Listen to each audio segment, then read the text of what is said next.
আজকে একটা আনকমন প্রশ্নের অ্যান্সার করব। আসলে জানতে হবে, শিখতে হবে, শেখার কোনো শেষ নেই।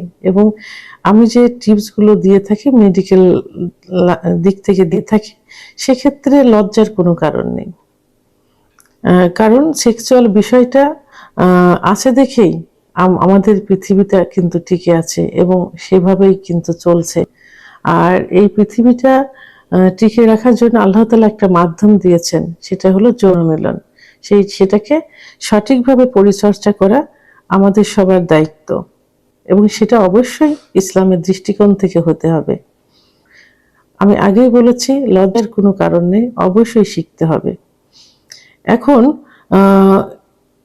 স্ত্রীকে উত্তেজিত করার জন্য, সহবাসের সময় স্ত্রীকে সুখ দেওয়ার জন্য যোনিপথে আঙুল দেওয়া যাবে। ইসলামের দৃষ্টিতে এটা গুনার কাজ না। তবে সেক্ষেত্রে কিছু নিয়ম অবশ্যই ফলো করতে হবে, কারণ যৌনাঙ্গ অত্যন্ত সেন্সিটিভ একটা জায়গা।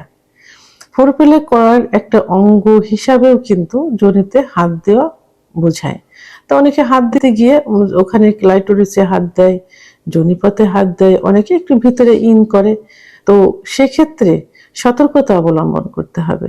খেয়াল রাখতে হবে আপনার আঙ্গুলের যে চারিটা থাকে ওইটা যেন বড় না থাকে, কারণ অনেক সময় খুঁচা লেগে ভিতরে ব্লিডিং হতে পারে। আর এতটাই সেন্সিটিভ জায়গা যে এখানে ব্লিডিং হলে কলড আকারে বড় বড় আকারে বের হবে, তখন বন্ধ করা কিন্তু ছোট হয়ে যাবে, খুবই কষ্টের হয়ে যাবে। আপনাকে হসপিটালাইজড করতে হবে এবং সেখানে লাস্টে যে দেখা যায় যে স্টিচ দিতে হবে, সেলাই দিতে হবে। ডাক্তার যদি সূক্ষ্মভাবে ধরতে না পারে, ব্লিডিং হতে হতে একটা সময় কিন্তু মৃত্যুর মুখে পতিত হতে পারে। এই জন্য এদিকে খেয়াল রাখতে হবে, হাতের আঙুলের যেন চারাটা যেন বড় না থাকে, এটা প্লেন করে ফেলতে হবে, কোনো রকম যেন উঁচু নিচু না থাকে এবং আঙুলে যেন কোনো ময়লা না থাকে, কারণ ভিতরে ইনফেকশন হয়ে সার্ভিসাইটিস হতে পারে, জয়ের মুখে ইনফেকশন হতে পারে, ভিতরে ওয়ালে ইনফেকশন হতে পারে এবং একটা পর্যায়ে যে কি হতে পারে, ক্যান্সার হতে পারে। তো এই জন্য এটা কিন্তু খুব ছোট একটা বিষয় না, খুবই সেন্সিটিভ একটা বিষয়।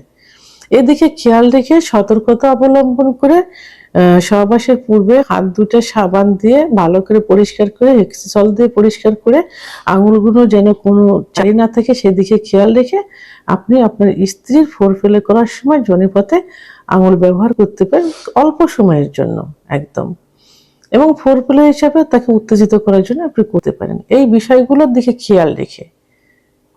ভিডিওটি সম্পর্কে যদি কোনো মতামত থেকে থাকে অবশ্যই কমেন্টের মাধ্যমে জানাবেন। আর ভিডিওটি ভালো লাগলে লাইক, কমেন্ট, সাবস্ক্রাইব করে আমার সঙ্গে থাকুন। আল্লাহ হাফেজ।